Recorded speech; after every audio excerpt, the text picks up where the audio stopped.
part of the show, Growing Smarter.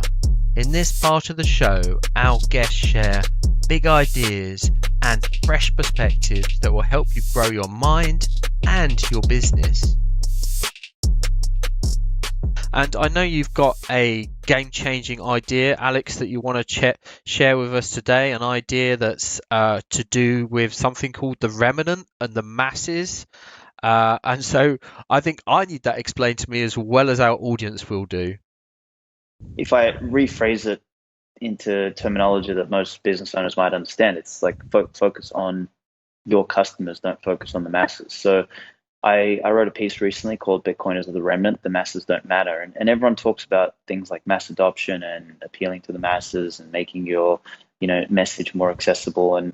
And for me, I disagree wholeheartedly with that, because any transformational either technology or revolution or anything of that kind is always designed around a small group of people who see things differently. Whether it was the car, whether it was electricity, whether it was the internet, whether it's Bitcoin today, whether it was the Macintosh, the idea that everybody would have a computer, all of these things did not cater for the mass market. They catered for a particular group of people who saw the world differently. And when you cater for them, you actually have what Peter Thiel would call a 0 to 1 moment. You actually have a game-changing moment, because the masses, they default to what is available. So if the standard that was available was, gulags and prison camps, the masses would find a way to be happy with that because they would settle with their lot. Whereas the remnant is the kind of person, and it's biblical terminology. It comes from an essay written in the 1930s by Albert J. Nock, who was a guy who, he was one of the most powerful thinkers who ever lived. He inspired people like Murray Rothbard and Ayn Rand and Mises and all of that. And what he talks about in there is God speaking to Isaiah, who was a prophet, and he said, "Be a prophet of the remnant, not a prophet of the masses. Do not dilute your message, maintain the truth, and whilst 99% of people will not hear you, the 1% who do hear you are the 1% that matter. They are the remnant, and they're the ones that sort of change the world. They're the ones that matter." And yeah, applying that sort of terminology, applying that understanding to business is that you focus on the customers that matter. And again, I don't know how many times I've ever heard, whether it's people in coaching, people in sales, people in whatever, it's like the customer who pays the $50,000 check, you never hear from him again. The one who's got to pay you $500, he breaks your balls, he annoys you, that. So this is, again, it's masses, they don't matter. Don't focus on them. Don't waste your time. Focus on the 1% that matter. So yeah, that's the lesson. How do you know what your 1% is?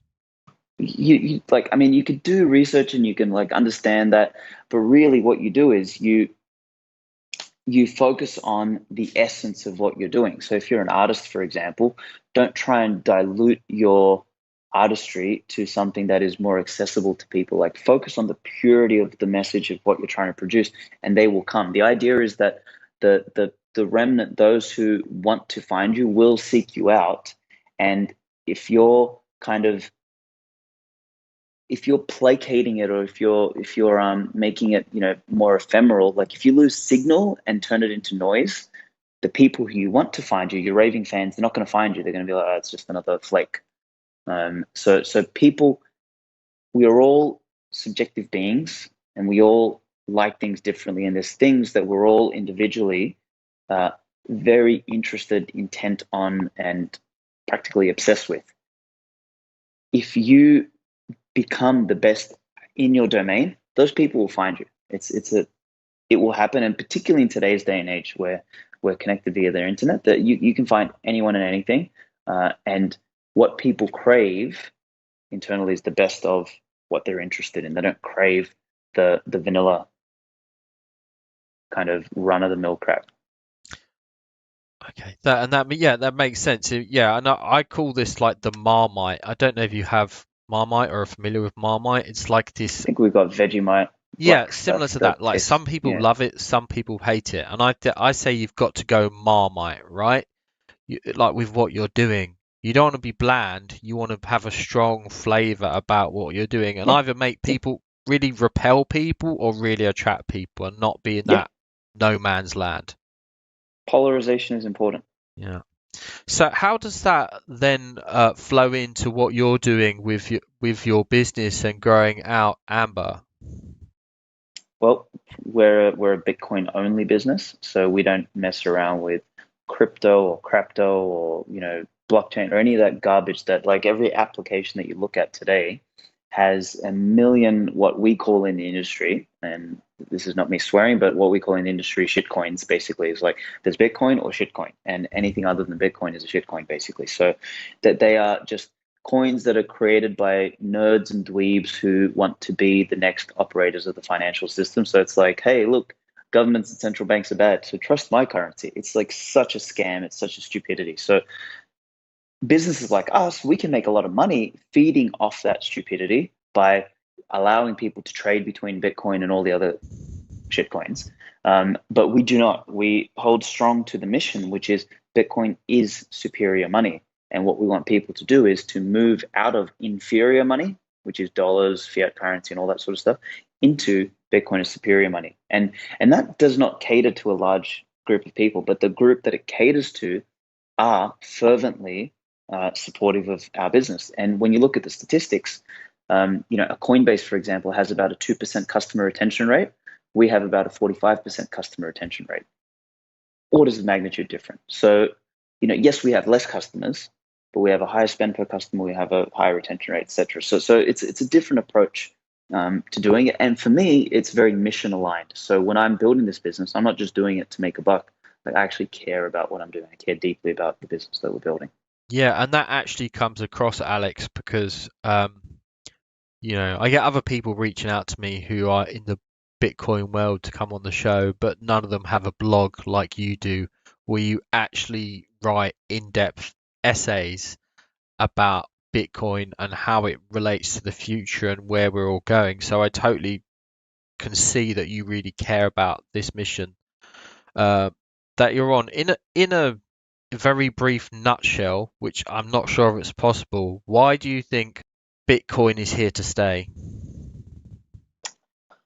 It's impossible to explain it properly in a nutshell, but what I would say is that money is something that permeates all of existence. Money has existed from the beginning of time, and money will exist until humans no longer exist. Like, all sentient species require some mechanism for being able to measure time, energy, and natural resources. That's effectively the function of money. Like, we all have subjective needs and values, and in order for us to trade and cooperate in a society, we must have a transmission mechanism whereby the difference in the time, energy, and resources that we use, and the difference in the subjective value between how we individually perceive what you do is valuable and what I do is valuable, like, we need a way to trade that. So money has always existed and will always exist. The only thing that changes is the form that the money comes in. So initially it was promises, then it was like, rocks and seashells, and there was a period it was knives and rice stones, and we sort of emerged into metals. So it was like copper and then silver and gold. And then we decided, okay, how can we make money better? Well, let's just store the gold, because gold had some powerful properties. It was scarce, recognizable, fungible, kind of divisible, kind of portable. Like, it had some good attributes, but if we were able to store it and then issue paper against it, then we could make it more portable and more divisible. So we did that. But then somewhere along the line, instead of money representing, the product of our labor, instead of it representing scarce resources, time, and energy, we just started creating money out of thin air. And what that did in the beginning, because money was starting to allow human cooperation to like flourish, prosperity ticked up, and it masked the fact that money was being diluted, and as a result, the signal in society was being diluted. And we're kind of seeing the ramifications of that today, where money no longer represents anything. You and I have to work for money, but a government can make whatever mistake they want.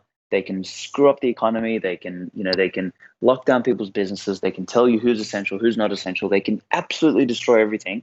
And all they do is they go to the central bank and they either borrow from the future, they print more money, or they tax you more. So they basically live in a world where Heads they win, tails we lose. That's like, wait a minute, like, there's no consequence to action. And when you have that in a system, the system decays. It's like a cancer. Whereas you and I as entrepreneurs, like, we make a decision, we make a bad decision, we go bankrupt. If we make a good decision, we, prosper. And it's a very, very unfair game. So on a Bitcoin standard, what happens is Bitcoin is money that is moved outside of the possibility for any organization, any state, any government, anyone to control. And when money sits in that realm and it's fixed in supply, so in other words, it actually maps to time, energy, and scarce resources, which are also fixed in supply, what we end up playing is a neutral game, like a fair game. We're all on the same playing field. And then may the best man win. And if you make poor decisions, you will lose. And there is no capacity for bureaucrats to socialize the losses that occur from bad decision making. So it's a very, very, very powerful sort of, like, it'll have a very powerful impact on society. And without going too much into its attributes and everything, Bitcoin is superior as a money because of the attributes it embodies, because of the fact that you can't shut it down, because of the fact that it turns money into pure information. Like, nobody on the planet, nobody in the universe can ban the number zero. You can't ban math, you can't ban energy. It doesn't work. So Bitcoin has transformed money into its latest incarnation, which I like to call energy money. So you can't turn it off, you can't break it, you can't stop it, you can't co-opt it, you can't control it, you can't manipulate it. And as a result, all of the world will move onto Bitcoin over time because it comes with the strongest guarantee. And that guarantee is not a guarantee of a government or a bank, it's a guarantee of mathematics. So it'll take time, it'll take multiple decades, but as the world moves onto Bitcoin, we start to transform the world into one where individuals are once again responsible. The world is more robust, the world is more anti-fragile, and the world is far more fair. And we can actually build and prosper instead of do what the nation state has started doing now, which is, instead of thinking about creating wealth, they just redistribute the wealth, and in the process of redistributing, they actually destroy wealth.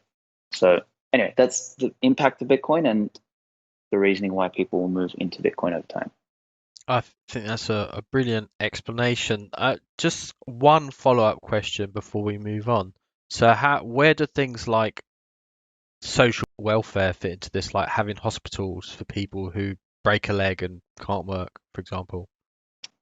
There's things called, like, from hundreds of years ago, we've had things like insurance, and there is also, like, I always use the Australia example. When Australia was burning in early 2020, one of the reasons the whole country was burning down was because the government removed funding from rural fire brigades, and they redirected the funding into more police officers to track people, going 1 kilometer over the budget.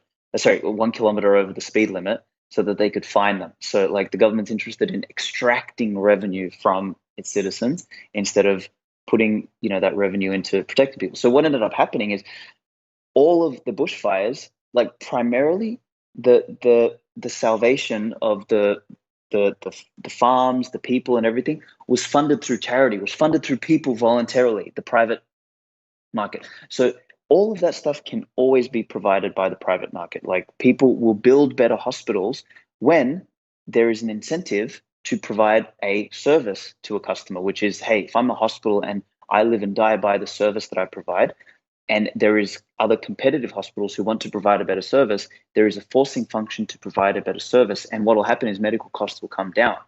As a government, you don't care because, for you to provide the service, you just tax people who don't have a say, and you build crap that people don't want, and the prices go up because you're incompetent. So everything gets worse. So things like, welfare, things like, I guess we shouldn't even say welfare, because welfare is this idea that some bureaucratic institution should have the right to take from one group and give to another. And that creates all sorts of weird incentives. What's natural is private charity, which is people who have done well coming together. And this has been the case since the beginning of time, is helping those in need voluntarily, not by taking from others involuntarily and then distributing it very poorly. So private charity always beats government welfare. Always, always, always, always, always. So this stuff all gets solved in the marketplace. Yeah, I think I've got conflicting views on that because I compare like the American health service to the UK health service, and our health Yeah, the service is American health service is not free though. The American health service is a disaster because in America, the government places all sorts of restrictions on private health providers that makes it uneconomical for them to actually run and compete. So what they do is, so the government says, oh, yep, you can run a private thing, but they kind of handicap you. So they tie your shoelaces together and they say, haha, now run. Let's see how good your service is. And they actually, so the American is the worst of both worlds because they actually give you this illusion that there's private health. And then they handicap the private health providers and they don't let them compete and they give their own public infrastructure advantages that the private doesn't have. So it completely distorts everything. So it's this mishmash of a complete disaster. So it's a complete mess. What you need to do is completely remove government from the whole thing. And entrepreneurs, like this is an entrepreneur show. What do entrepreneurs do? We make the damn thing better. Like we find a way to solve the problem. And if you allow entrepreneurs to do that, we will solve these problems way better than any bureaucratic monkeys can. There's no comparison. yeah. I think you put across a good case, and there's certainly some truth in what you say. In this, I just feel I know I'd love to talk about it some more with you, but like we're wandering way off topic now in terms of the scope of the show. So even though, yeah, I'd like to talk to you about for things like the slave trade, which were like driven by companies, not by the government. I'd like to talk about that, but I don't think there really is time now. So I'd like just to, let's move on to the next part of the show, and maybe on a future podcast we can get into a deeper conversation about these things. So the next, so just to summarize your point on growing smarter, your big idea here was that people really need to be focused with their message and who they're trying to target. Is that right? Appeal to everyone. Because if you appeal to everyone, you'll appeal to no one. Yeah. Okay, cool. All right, let's move on to